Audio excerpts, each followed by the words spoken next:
పరలోకమందున్న మమ్మల్ని కన్న తండ్రి, దయగలిగిన మా దేవ, కృప కలిగిన మా తండ్రి, మహోన్నతుడా, మహాగణుడా, మహాశక్తి సంపన్నుడా, మీ ఘనమైన నామమునకు, శ్రేష్టమైన నామమునకు, శక్తి కలిగిన నామమునకు ప్రభు అయిన యేసుక్రీస్తు వారి పేరట స్తుతులు స్తోత్రాలు చెల్లిస్తున్నాం. ఆయన తండ్రి, మమ్మలను మా కుటుంబాలను ఇంతవరకు ఎంతగానో కాచి కాపాడి ఆరోగ్యమును ఆయుష్ను మాకు ప్రసాదించి సజీవులుగా ఉంచి మీ సన్నిధికి చేర్చి మిమ్మల్ని మీ పరిశుద్ధ గ్రంథంలో నుండి తండ్రి మహోన్నతమైన మీ మాటలను, శక్తి కలిగిన మీ మాటలను మరొక్కసారి మేమందరము కూడా వినటానికి, ఆ మాటల ప్రకారంగా బ్రతకటానికి మీరు మాకిచ్చినటువంటి గొప్ప అవకాశమును బట్టి, ధన్యతను బట్టి క్రీస్తు వారి పేరట మీకు స్తుతులు స్తోత్రములు చెల్లిస్తున్నాం. ఆయన మీ దాసుడునైన నేను మీ పక్షముగా నిలబడి తండ్రి మీ గ్రంథంలో నుండి తండ్రి కొన్ని మాటలను మీ పిల్లలకు ఉపదేశించడానికి సిద్ధపడుతూ ఉండగా చెప్పగలిగే మంచి సమయోచితమైన జ్ఞానమును మీ ఆత్మ సహాయమును నాకు అందించండి నాయన. వినిచున్న మీ పిల్లలకు అర్థం చేసుకునే మనసును, గ్రహించే హృదయమును దయచేయండి తండ్రి. మీ మాటలు తండ్రి కేవలం విని విడిచిపెట్టే వారంగా ఉండకుండా విన్న మాటలను తండ్రి మా హృదయంలో భద్రపరచుకుని నాయన మిగిలిన మా శ్వాస జీవితం అంతా కూడా వాక్యానుసారంగా, ఆత్మానుసారంగా జీవిస్తూ తండ్రి మీరు ఇచ్చే పరలోక రాజ్యానికి మేమందరము చేరుకోవటానికి సహాయం చేయమని, కృప చూపించమని, దయ చూపించమని, మీ కృపలో మమ్మల్ని అందరినీ భద్రపరిచి కాచి కాపాడమని మీ ప్రియ కుమారుడు, మా ప్రియ రక్షకుడైన యేసుక్రీస్తు వారి పేరిట చిన్న ప్రార్థన అడిగి వేడుకొనిచున్నాము తండ్రి, ఆమేన్. కూడి వచ్చినటువంటి సహోదరులందరికీ కూడా మన ప్రభువును రక్షకుడైన యేసుక్రీస్తు వారి పేరిట హృదయపూర్వకమైన వందనములు తెలియజేస్తూ ఉన్నాను. అంత బాగున్నారు కదండి? సంతోషం. ఈరోజు ఒక మంచి పాఠాన్ని మనం నేర్చుకుందాం. ఈరోజు మనం నేర్చుకోబోయే పాఠం పేరు యేసుక్రీస్తు వారు చెప్పిన అమూల్యమైన కొన్ని సంగతులు. యేసుక్రీస్తు వారు చెప్పిన అమూల్యమైన కొన్ని సంగతులు అనే పాఠాన్ని ఈరోజు మనం నేర్చుకున్నాం. ప్రియమైన దేవుని పిల్లలారా, యేసుక్రీస్తు ప్రభుల వారు ఈ భూమి మీద బ్రతికింది 33.5 సంవత్సరాలు.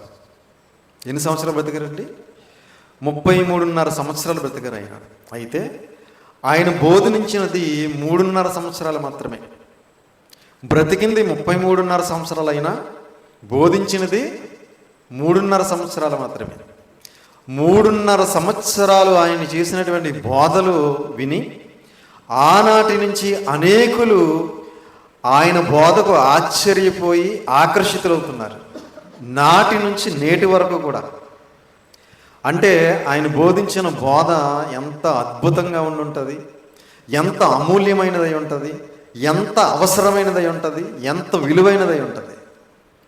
2000 సంవత్సరాల క్రితం ఎక్కడో ఇజ్రాయేల్ దేశంలో యెరూషలేములో బోధించినటువంటి ఆయన బోధలు ఈరోజు ప్రపంచ దేశాలను ఆకర్షిస్తున్నాయంటే ఆయన బోధనలో ఉన్నటువంటి సత్యం ఎంత గొప్పదై ఉంటుందంటారు.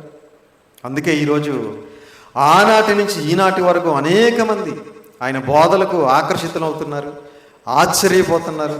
అనేక మంది ఆయనను అనుసరిస్తున్నారు. 2000 సంవత్సరాల క్రితం యేసుక్రీస్తు ప్రభుల వారు తన తల్లితో, తన తండ్రిగా పిలువబడినటువంటి యోసేపుతో కలిసి పస్కా పండుగకు యెరూషలేముకు వెళ్ళినప్పుడు ఆయన వయసు 12 సంవత్సరాలు. 12 సంవత్సరాల వయసులో ఆయన దేవాలయంలో కూర్చుండి ధర్మశాస్త్రోపదేశకులను ప్రశ్నిస్తున్నప్పుడు ఆయన చూపినటువంటి ప్రజ్ఞకు ఆనాటి ధర్మశాస్త్రోపదేశకులే విస్మయం ఉందారట. ఒక్కసారి ఆ సందర్భాన్ని మనం చూడగలిగితే లోకసువార్త 2వ అధ్యాయం, లోక గారు రాసిన సువార్త 2వ అధ్యాయము 41వ వచనం నుంచి జాగ్రత్తగా చూడండి పిల్లలు. లోక గారు రాసిన సువార్త 2వ అధ్యాయం 41వ వచనం నుంచి. పస్కా పండుగప్పుడు ఆయన తల్లిదండ్రులు ఏటేటా యెరూషలేమునకు వెళ్ళుచుండువారు. ఆయన 12 ఏండ్ల వాడై ఉన్నప్పుడు ఆ పండుగ ఆచరించుటకై వాడుక చొప్పున వారు యెరూషలేమునకు వెళ్ళిరి. పస్కా పండుగకు వాడుక చొప్పున యెరూషలేముకు వెళ్ళారట. ఎవరెవరు? మరియమ్మ గారు, యోసేపు గారు, యేసుక్రీస్తు వారు. అప్పుడు ఆయన వయసు ఎంత? 12 సంవత్సరాలు. ఆ దినములు తీరిన తర్వాత వారు తిరిగి వెళ్ళుచుండగా బాలుడైన యేసు యెరూషలేములో నిలిచెను. ఆ పండగ దినాలు అయిపోయినాయి, తిరిగి వెళ్ళిపోతున్నప్పుడు యేసుక్రీస్తు వారు మాత్రం యెరూషలేములో ఉండిపోయారట. ఆయన తల్లిదండ్రులు ఆ సంగతి ఎరుగక ఆయన సమూహంలో ఉన్నాడని తలంచి ఒక దిన ప్రయాణము సాగిపోయి తమ బంధువులలోను నెలవైన వారిలోను ఆయనను వెతుకుచూ ఉండిరి. ఏమంటే ఒక దిన ప్రయాణం చేశారట. ఏమంటే ఒక దిన ప్రయాణం చేసిన తర్వాత యేసుక్రీస్తు వారిని చూసుకున్నారట. చూసుకుంటే ఆయన ఉన్నాడా? మరి లేడు. బంధువుల్లో ఉన్నారేమో, తెలిసిన వారిలో ఉన్నాడేమో అని చెప్పి వెతుకుతున్నారట. కానీ ఆయన కనబడలేదట. అప్పుడు ఏం చేశారో చూడండి. ఆయన కనబడనందున ఆయనను వెతుకుచూ యెరూషలేమునకు తిరిగి వచ్చిరి. 3 దినములైన తర్వాత, 3 దినాలు అయిపోయింది అప్పటికే. వాళ్ళు ఒక దిన ప్రయాణం చేయటం, యేసుక్రీస్తు వారు కనబడకపోవటం, తిరిగి మరలా యెరూషలేముకి వచ్చేసరికి 3 దినాలు అయిందట అప్పటికి. ఆయన దేవాలయంలో బోధకుల మధ్య కూర్చుండి, ఎక్కడ కూర్చున్నాడు ఆయన? దేవాలయములో. యెరూషలేములో దేవాలయం ఉంది కదా, దేవాలయములో బోధకుల మధ్య కూర్చుండి వారి మాటలను ఆలకించుచు వారిని ప్రశ్నలు అడుగుచూ ఉండగా, ఆయన మాటలు వారందరి మాటలు వింటున్నాడట. అలాగే తిరిగి వారిని ప్రశ్నలు అడుగుతున్నాడట. చూచిరి. ఆయన మాటలు వినిన వారందరూ ఆయన ప్రజ్ఞకును ప్రత్యుత్తరములకును విస్మయముందిరి. 12 సంవత్సరాల పసిప్రాయంలో ఆయన అడుగుతున్న ప్రశ్నలకు, ఆయన చూపిస్తున్న ప్రజ్ఞకు వినిన వారందరూ ఏం చేశారట? విస్మయముందిరి, ఆశ్చర్యపోయారట. 12 సంవత్సరాల వయసులోనే ఆయన వేస్తున్నటువంటి ప్రశ్నలు, ఆయన చూపిస్తున్నటువంటి ఆ ప్రజ్ఞ, ఆ జ్ఞానానికి ఆనాటి సమాజమే ఆశ్చర్యపోయిందట. అలాగే యేసుక్రీస్తు వారు పెరిగి పెద్దవాడై అనేక మందికి వాక్యం చెబుతున్నప్పుడు కూడా ఆనాటి సామాన్య ప్రజలు ఏమంటున్నారో ఒకసారి మనం చూడగలిగితే, మత్తయి గారు రాసిన సువార్త 13వ అధ్యాయం, మత్తయి గారు రాసిన సువార్త 13వ అధ్యాయం 53, 54 వచనాలు జాగ్రత్తగా చూడండి పిల్లలు.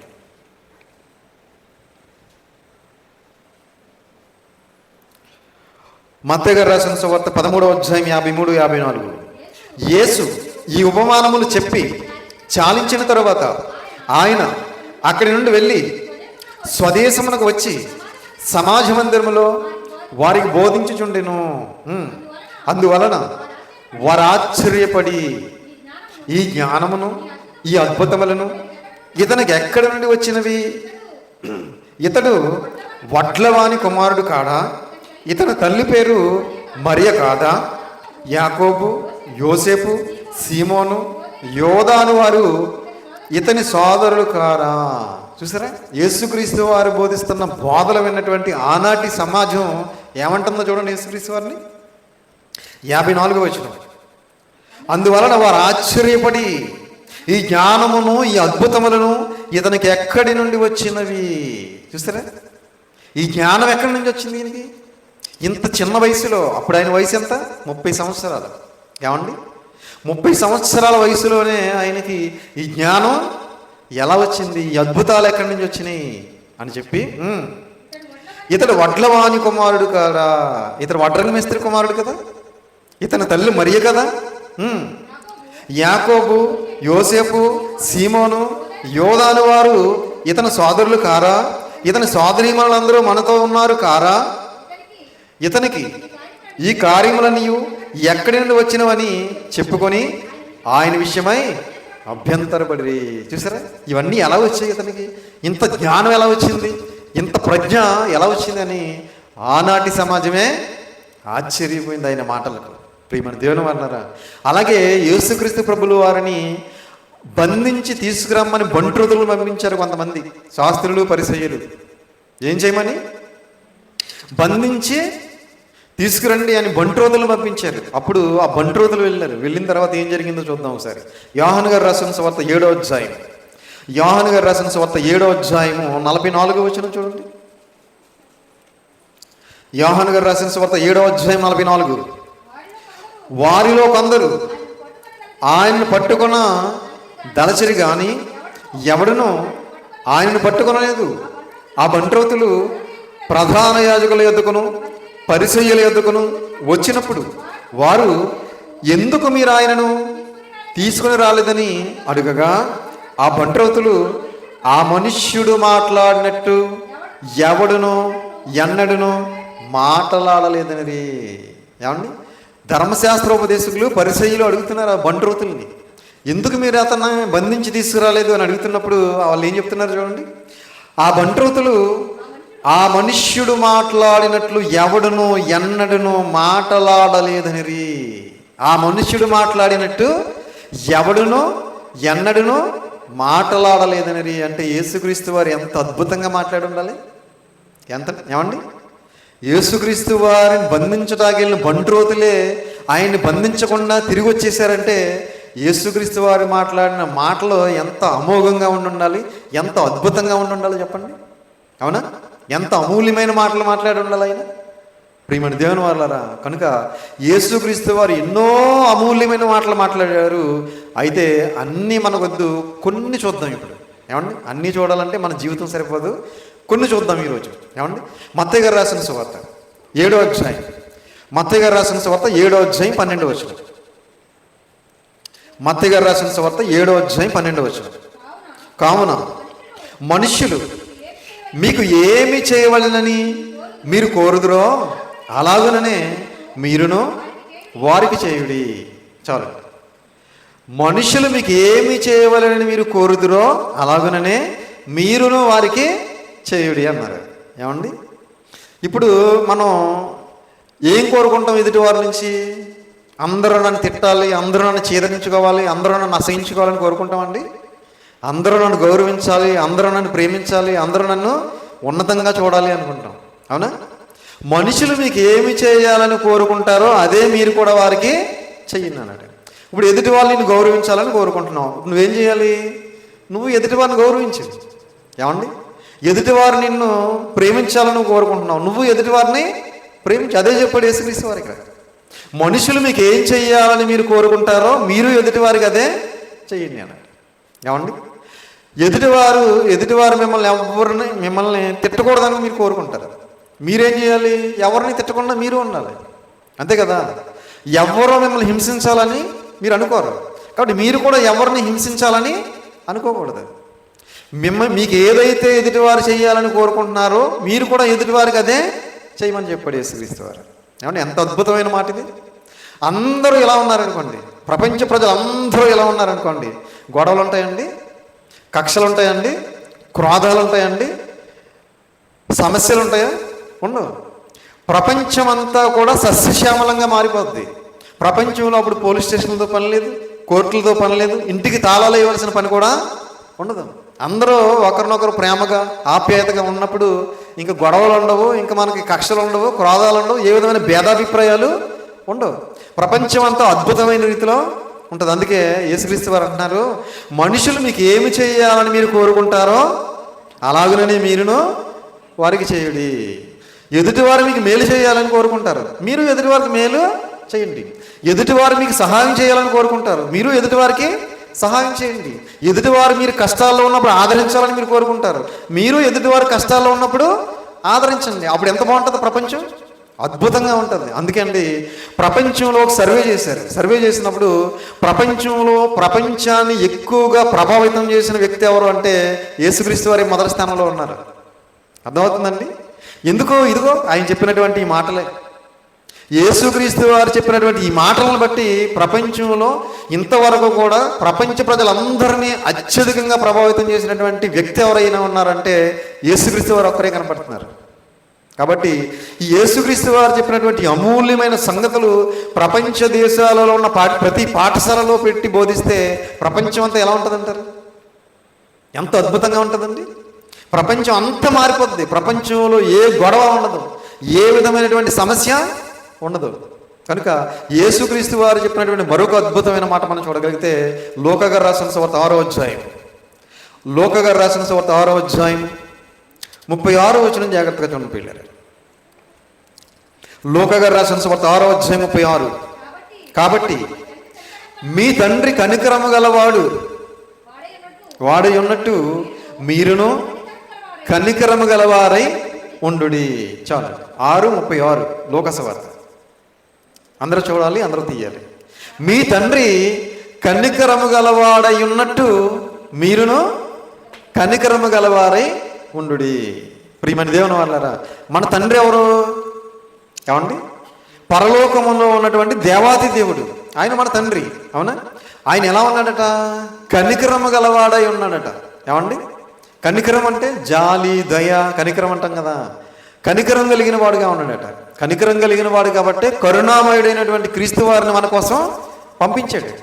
లేకపోతే ఆయనే ఈ లోకానికి రాకపోతే మన బ్రతుకులు ఏమైపోనో, మన జీవితాలు ఏమైపోనో. అవునా? మనకు పాపక్షమాపణ అనేది ఉండేది కాదు, మనం పరలోకానికి వెళ్ళే వాళ్ళం కాదు. కనుక ఆయన కనికరమ గలవాడు కనుక ఆయన కుమారుడైనటువంటి క్రీస్తుని లోకానికి మనందరి పాపాల కోసం పంపించాడు. కనుక ఆయన కనికరమ గలవాడై ఉన్నట్టు మీరును కనికరమ గలవారయుండుడి. మనం కూడా ఎలా ఉండాలి? కనికరమ కలిగిన వారంగా ఉండాలి. ఈరోజు కనికరం అనేది ఉందండి? కనికరమ కలిగిన వారుగా ఉన్నారా? కఠినాత్ములుగా ఉన్నారా? ఏమండి? కనికరం లేదు ఇప్పుడు ఎవరికైనా. ఇప్పుడు ఎవరికైనా యాక్సిడెంట్ అయిందనుకోండి, మనకెందుకు లేని పక్క నుంచి వెళ్ళిపోతున్నారు. ఏమండి? ఇదివరకు అయ్యో ఎవరో ఏంటో అని ఆగి చూసి అవసరమైతే కొంచెం మంచినీళ్ళు మీద చల్లి కొన్ని నీళ్ళు పట్టించి అంబులెన్స్కి ఫోన్ చేసి ఏమండి కొంచెం బాధ్యత తీసుకునేవారు. ఇప్పుడు క్రమేపీ రోజులు గడిచే కొలది ఎలాగైపోయారంటే పక్క నుంచి వెళ్ళిపోతున్నారు పట్టించుకోకుండా. మనకెందుకు ఈ గొడవ? ఎవడొకడు ఆగుతాడులే, ఎవడొకడు చూసుకుంటాడులే అనుకుంటున్నారు. ఏమండి? అంటే కఠినమైన హృదయం కలిగిన వారుగా మారిపోతున్నారు, కనికరం లేని వారుగా మారిపోతున్నారు. అందుకే యేసుక్రీస్తు వారు అంటున్నారు, మీ తండ్రి కనికరమ గలవాడై ఉన్నట్టు మీరును కనికరమ గలవారై ఉండుడి. మనం కూడా కనికరం కలిగిన వారుగా ఉండాలి. ఈరోజు మనం ఎవరికైనా సహాయం చేస్తే రేపు దేవుడు ఇంకొకరి ద్వారా మనకు సహాయం చేస్తాడు. అవునా? ఈరోజు నువ్వు పక్క నుంచి వెళ్ళిపోయావంటే రేపు నీకు కూడా ఇంకొకటి పక్క నుంచి వెళ్ళిపోతాడు. కాబట్టి కనికరం, జాలి, దయ, కనికరం అనే సుగుణాలు ప్రతి క్రైస్తవుల్లోనూ ప్రతి క్రైస్తవురాల్లోనూ ఉండాలని యేసుక్రీస్తు వారు 2000 సంవత్సరాల క్రితం ఈ మాట చెప్పారు. మరి ఇవన్నీ అమూల్యమైన సంగతులు కాదండి? ఏమండి? ఇవన్నీ కూడా మనుషుల జీవితాలను మంచి మార్గంలో నడిపించే మహోన్నతమైన మాటలు కాదండి ఇవన్నీ. ఈ మాటలు చెబుతుంటే ఈరోజు చాలామందికి నచ్చట్లేదు. ఏమండి? ఎంత మంచి మాటలు ఇవన్నీ! మనుషుల బ్రతుకులను బాగు చేసే మాటలు ఇవన్నీ కూడా, మనుషులను మంచి మార్గంలో నడిపించే మాటలు ఇవన్నీ కూడా, మనుషుల జీవితాలను సరిచేసే మాటలు ఇవన్నీ కూడా. ఇలాంటి మంచి మాటలు చెబుతుంటే స్వీకరించే మనసు లేదండి ఈరోజు చాలామందికి. ఏమండి? మతం మతం మతం అంటున్నారు తప్ప ఈ మాటలు ఎంత మంచి మాటలు అని చెప్పి ఆలోచించి స్వీకరించే మంచి మనసు లేదు ప్రియమైన వాళ్ళారా. అలాగే యేసుక్రీస్తు వారు చెప్పిన మరొక అమూల్యమైన మాట మనం చూడగలిగితే యోహాను గారు రాసిన సువార్త 13వ అధ్యాయం, యోహాను గారు రాసిన సువార్త 13వ అధ్యాయం 34వ వచనం జాగ్రత్తగా చూడండి పిల్లలు. యోహాను గారు రాసిన సువార్త 13వ అధ్యాయం 34. మీరు ఒకరినొకరు ప్రేమింపవలెనని మీకు క్రొత్త ఆజ్ఞ ఇచ్చుచున్నాను, నేను మిమ్మును ప్రేమించినట్టే మీరును ఒకరినొకరు ప్రేమింపవలెను. ఏమండి? ఎంత బాగుందో చూడండి ఈ మాట. అందరూ తీయాలి. యోహాను సువార్త 13వ అధ్యాయం 34. మీరు ఒకరినొకరు ప్రేమింపవలెనని మీకు క్రొత్త ఆజ్ఞ ఇచ్చుచున్నాను, నేను మిమ్మును ప్రేమించినట్లు మీరును ఒకరినొకరు ప్రేమింపవలెను. నేను మిమ్మును ప్రేమించినట్లు. యేసుక్రీస్తు ప్రభులు వారు మనల్ని ప్రేమించారండి? ప్రేమించారా? ప్రేమించాడు కాబట్టే ప్రాణం పెట్టాడు. ఏమండి? ప్రేమించాడు కాబట్టే పరలోకాన్ని విడిచిపెట్టాడు. ప్రేమించాడు కాబట్టే మనుషుని రూపాన్ని దాల్చాడు. ప్రేమించాడు కాబట్టి దాసుని స్వరూపాన్ని ధరించుకున్నాడు. ప్రేమించాడు కాబట్టి తను తాను రిక్తునిగా చేసుకున్నాడు. ప్రేమించాడు కాబట్టి తన పరిశుద్ధమైన ప్రశస్తమైన అమూల్యమైన రక్తాన్ని మన కోసం దారపోసాడు. ఎవడు ప్రాణం పెడతాడు చెప్పండి? 33.5 సంవత్సరాల యవ్వన ప్రాయంలో ఏమంటే ఎవరైనా ప్రాణం పెడతారండి? ఈరోజు 60, 70 సంవత్సరాలు వచ్చినా 80 సంవత్సరాలు వచ్చినా ఇంకా బ్రతకాలనుకుంటున్నారు అందరూ. చచ్చిపోవడానికి ఎవడో ఇష్టపడలేదు. అలాంటిది 33.5 సంవత్సరాల యవ్వన ప్రాయంలో తన ప్రాణాన్ని మన కోసం పెట్టాడంటే మనం ప్రేమించాడు కాబట్టి ప్రాణం పెట్టాడు. మనం ప్రేమించాడు కాబట్టి తన చివరి రక్తపు బొట్టి వరకు చిందించాడు మన కోసం. కాబట్టి నేను మిమ్మల్ని ప్రేమించినట్లే మీరును ఒకరినొకరు ప్రేమింపవలెను. ఎంత బాగుందండి ఈ మాట. మీరు కూడా ఒకరినొకరు ప్రేమించుకోండి అన్నాడు. ఒకరినొకరు ద్వేషించుకోండి అని చెప్పలేదు. ఒకరినొకరు తిట్టుకోండి, ఒకరినొకరు కొట్టుకోండి, ఒకరినొకరు చంపుకోండి అని యేసుక్రీస్తు వారు ఎక్కడ చెప్పలేదు. నేను మిమ్మల్ని ప్రేమించినట్టే మీరు కూడా ఒకరినొకరు ప్రేమించండి అన్నాడు. ఇది అమూల్యమైన సంగతులు కాదండి ఇవి? ఈ మనుషుల జీవితాలకు అవసరమైన మాటలు కాదండి? ప్రియమైన దేవుని వల్లరా, ఇలాంటి అద్భుతమైన మాటలు చెబితే, ఇలాంటి అమూల్యమైన మాటలు చెబితే ఈరోజు ఇదొక మతం అంటున్నారు, విదేశీ మతం. ప్రియమైన దేవుని వల్లరా, అర్థం కానివాడు, ఏమండి, అయోగ్యులకి ఇది అర్థం కాదు, మతోన్మాదులకి ఇది అర్థం కాదు, మతం అనే మత్తులో ఉన్నవాడికి ఇది అర్థం కాదు. మంచి మనసుతో ఆలోచించిన వాడికి ఇది మహాజ్ఞానం అని అర్థమవుతుంది. అవునా? కనుక నేను మిమ్మల్ని ప్రేమించినట్టే మీరు కూడా ఒకరినొకరు ప్రేమింపవలెను అని చెప్పాడు. అలాగే మరొక మాట మనం చూడగలిగితే యోహాను గారు రాసినటువంటి సువార్త 15వ అధ్యాయం, యోహాను గారు రాసిన సువార్త 15వ అధ్యాయం 10వ వచనం చూడండి. యోహాను గారు రాసిన సువార్త 15వ అధ్యాయం 10. నేను నా తండ్రి ఆజ్ఞలను గైకొని ఆయన ప్రేమయందు నిలిచి ఉన్న ప్రకారము మీరును నా ఆజ్ఞలను గైకొనని ఎడల నా ప్రేమయందు నిలిచి ఉందురు. తీసరా 15వ అధ్యాయం 10వ వచనం అందరూ చూడాలి. నేను నా తండ్రి ఆజ్ఞలను గైకొని ఆయన ప్రేమయందు నిలిచి ఉన్న ప్రకారము నేనేం చేశాను? నా తండ్రి ఆజ్ఞలు గైకొన్నాను, ఆయన ప్రేమలో నిలిచి ఉన్నాను. ఇప్పుడు మీరేం చేయాలి? మీరేం చేయాలంటే నా ఆజ్ఞలు గైకొంటే మీరు నా ప్రేమయందు నిలిచి ఉంటారు అన్నాడు. చూడండి, నా తండ్రి ఆజ్ఞలు నేను గైకొన్నాను, నా తండ్రి ప్రేమయందు నేను నిలిచి ఉన్నాను. మీరేం చేయాలంటే నా ఆజ్ఞలు గైకొంటే నా ప్రేమయందు మీరు కూడా నిలిచి ఉంటారు అన్నాడు. కాబట్టి ఇప్పుడు మనం ఏం చేయాలి? యేసుక్రీస్తు వారు చెప్పినటువంటి ఆజ్ఞలను చదవాలా, వినాలా, గైకొనాలి. చదివేవారు ఉన్నారు, వినేవాళ్ళు ఉన్నారు, చెప్పేవాళ్ళు ఉన్నారు. ఎవరు లేరంటే గైకొనేవారు లేరు. ఏమండి? అనుసరించేవారు లేరు, పాటించేవారు లేరు. ప్రకటించే వాళ్ళు చాలామంది ఉన్నారు, వినేవాళ్ళు చాలామంది ఉన్నారు, చదివేవాళ్ళు చాలామంది ఉన్నారు. చదివేవాళ్ళు, వినేవాళ్ళు, చెప్పేవాళ్ళు కాదు ఆయనకి కావాల్సింది. ఎవరు కావాలి ఆయనకి? ఏమండి? గైకొనే వాళ్ళు కావాలి, అనుసరించే వాళ్ళు కావాలి, పాటించే వాళ్ళు కావాలి. అందుకే అంటున్నాడు, నేను నా తండ్రి ఆజ్ఞలను గైకొని ఆయన ప్రేమయందు నేను నిలిచి ఉన్నాను, మీరు నా ఆజ్ఞలను గైకొని నా ప్రేమయందు నిలిచి ఉండండి. ప్రియమైన దేవుని వల్ల కనుక మనందరము కూడా ఆయన ఆజ్ఞలను గైకొనాలి. ఆయన చెప్పిన మాటలు చదువుకోవటం సులువే, ఆయన చెప్పిన మాటలు చెప్పుకోవటం సులువే, ఆయన చెప్పిన మాటలు వినటం సులువే, కానీ పాటించడం మాత్రం కష్టం. అవునా? పాటించడం మాత్రం కష్టం. కష్టం అనుకుంటే కష్టమే, ఏమండి? సులువు అనుకుంటే సులువే. అవునా కదా? ఎందుకు నేను పాటించలేను అనుకుంటే పాటించగలం. అమ్మో ఎవడు పాటించగలడంటే పాటించలేము. అవునా? అమ్మో ఇవన్నీ ఎవడు పాటించగలడు అనుకున్నాం అనుకో, పాటించగలరు. నేను పాటించగలను, ఎందుకు పాటించలేను అనుకున్నాం అనుకో, పాటించగలవు. కాబట్టి యేసుక్రీస్తు ప్రభువు వారు చెప్పినటువంటి ప్రతి మాటను కూడా మనం జాగ్రత్తగా ఆలోచించి మన జీవితంలో మనం పాటించినట్లయితే మనం అందరము కూడా ఆయన ప్రేమలో నిలిచి ఉంటామని చెప్పి దేవుని వాక్యం సెలవిస్తుంది. కనుక యేసుక్రీస్తు ప్రభువు వారు చెప్పినటువంటి మాటలు నిజంగా చాలా అమూల్యమైనవి, చాలా అద్భుతమైనవి. ప్రపంచంలో ఎక్కడ ఏ గ్రంథంలోనూ కనపడినటువంటి మాటలు ఇవన్నీ కూడా. అందుకే ఈరోజు ప్రపంచవ్యాప్తంగా అనేక మంది ఆయన మాటలకు ఆకర్షితులవుతున్నారు, అనేక మంది ఆయన్ను వెంబడిస్తున్నారు. అందుకే ఈ ప్రపంచ ప్రజలకు స్వార్థం పెరిగిపోయింది. యేసుక్రీస్తు వారి వైపు వెళ్ళిపోతున్నారు అందరూ కూడా, బైబిల్ వైపు వెళ్ళిపోతున్నారు అందరూ కూడా, క్రైస్తవ్యంలో వెళ్ళిపోతున్నారు అందరూ కూడా అని కక్ష కట్టి ఈరోజు ఏమైనా సరే వెళ్లకుండా ఆపాలని ఎన్నో ఆటంకాలు, ఎన్నో ఇబ్బందులు, ఎన్నో సమస్యలు సృష్టించి క్రైస్తవ్యాన్ని అణిచేయాలని, క్రైస్తవ్యాన్ని లేకుండా చేయాలని, క్రైస్తవ్యాన్ని నామరూపాలు లేకుండా చేయాలని ఎన్నో పన్నాగాలు పండుతున్నారు, ఎన్నో కుట్రలు పండుతున్నారు, ఎన్నో ఆలోచనలు చేస్తున్నారు. కనుక ప్రియమైన దేవుని వాళ్ళ యేసుక్రీస్తు వారు చెప్పిన మాటలు మతానికి సంబంధించిన మాటలు కాదు. ఇవి మనసు మార్చే మాటలు, ఇవి పరలోకానికి నడిపించే మాటలు, బ్రతుకులను బాగు చేసే మాటలు, మనిషిని మనిషిగా తీర్చిదిద్దే మాటలు. కాబట్టి ఇలాంటి అద్భుతమైన మాటలు, అమూల్యమైన మాటలు అందరూ మంచి మనసుతో చదివితే అందరూ కూడా బాగుపడతారు, పరలోకం అనే మహాలోకానికి చేరుకుంటారు. కాబట్టి అందరూ కూడా ఆ విధంగా ఆలోచించి ఆ మాటలు అనుసరించి దేవుడిచ్చే నిత్యరాజ్యానికి చేరుకోవాలని ప్రేమపూర్వకంగా తెలియజేస్తూ ఈ మాటలు ముగిస్తున్నాను. తలలు వంచండి, ప్రార్థన చేసుకుందాం. ప్రార్థన. పరలోకమందున్న మమ్మల్ని కన్న తండ్రి, దయగలిగిన మా దేవ, కృప కలిగిన మా తండ్రి, మహోన్నతుడా, మహాగణుడా, మహాశక్తి సంపన్నుడా, మీ ఘనమైన నామమునకు, శ్రేష్టమైన నామమునకు, శక్తి కలిగిన నామమునకు ప్రభు అయిన యేసుక్రీస్తు వారి పేరిట స్తుతులు స్తోత్రాలు చెల్లిస్తున్నాం నాయన. తండ్రి, మరి ఇప్పటి వరకు మీ పరిశుద్ధ గ్రంథంలో నుండి ఎన్నో విలువైన మాటలు, అమూల్యమైన మాటలు మీ కుమారుడైన యేసుక్రీస్తు ప్రభుల వారు 2000 సంవత్సరాల క్రితం చెప్పిన కొన్ని మాటలు మాత్రమే మేము ఆలోచించాం తండ్రి.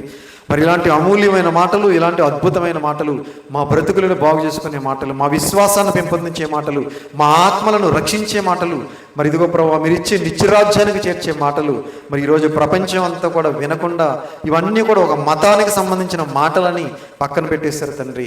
ప్రతి ఒక్కరు మనోనేత్రాలు మీ చిత్తమైతే వెలిగించండి తండ్రి. ప్రతి ఒక్కరు కూడా ఈ వాక్యాన్ని అర్థం చేసుకునే మనసును గ్రహించే హృదయాన్ని దయచేయండి తండ్రి. ప్రతి ఒక్కరు కూడా ఈ మాటలు అర్థం చేసుకుని ఈ మార్గంలో నడవటానికి మీ చిత్తమైతే కృప చూపించండి తండ్రి, దయ చూపించండి. మీ మాటల ద్వారా అనేక మందిని ఆకర్షించుకోండి. ప్రతి ఒక్కరు మనోనేత్రాలు వెలిగించండి తండ్రి. ప్రతి ఒక్కరికి మారు మనసును దయచేయండి. మరి ఇదిగో తండ్రి, ఎవరైతే మతం అనే మత్తులో ఉన్నారో, ఎవరైతే మరి ఇదిగోనైనా అపవాది అనుచరులుగా ఉన్నారో, ఎవరైతే సాతాను సామ్రాజ్యంలో ఉన్నారో, వారందరూ కూడా నాయన ఈ మాటలు గ్రహించుకొని గమనించుకొని ఈ మంచి మార్గంలో నడవటానికి మీ చిత్తమైతే కృప చూపించండి, దయ చూపించండి తండ్రి. తలల వంచి ప్రార్థన చేస్తున్న మమ్మలను, మా కుటుంబాలను దయతో జ్ఞాపకం చేసుకోండి. మమ్మల్ని అందరినీ మీ కృపలో భద్రపరచండి, బలపరచండి, బలమైన సాధనాలుగా మీ సేవలో వాడుకోండి తండ్రి. మేమందరము ఈ లోకంలో ఉన్నంతకాలము కూడా తండ్రి మీకు ఇష్టమైన మంచి పిల్లలుగా మీ చిత్తానుసారంగా ప్రవర్తిస్తూ, వాక్యానుసారంగా జీవిస్తూ, ఆత్మానుసారంగా నడుచుకుంటూ తండ్రి మా పరిశుద్ధతను కడవరకు కాపాడుకుంటూ, మా సొంత రక్షణ కడవరకు కొనసాగిస్తూ తండ్రి మీ కుమారుడైన క్రీస్తు రాకడ కోసం సిద్ధపాటు కలిగి మీరు ఇచ్చే పరలోక రాజ్యానికి మీ మాటల ద్వారా బాటలు వేసుకోవడానికి సహాయం చేయమని, కృప చూపించమని, దయ చూపించమని, మీ కృపలో మమ్మల్ని అందరినీ భద్రపరిచి కాపాడమని మీ ప్రియ కుమారుడును మా ప్రియ రక్షకుడైన యేసుక్రీస్తు వారి పేరట చిన్న ప్రార్థన అడిగి వేడుకొంచున్నాము తండ్రి. ఆమేన్. అందరికీ వందనాలు.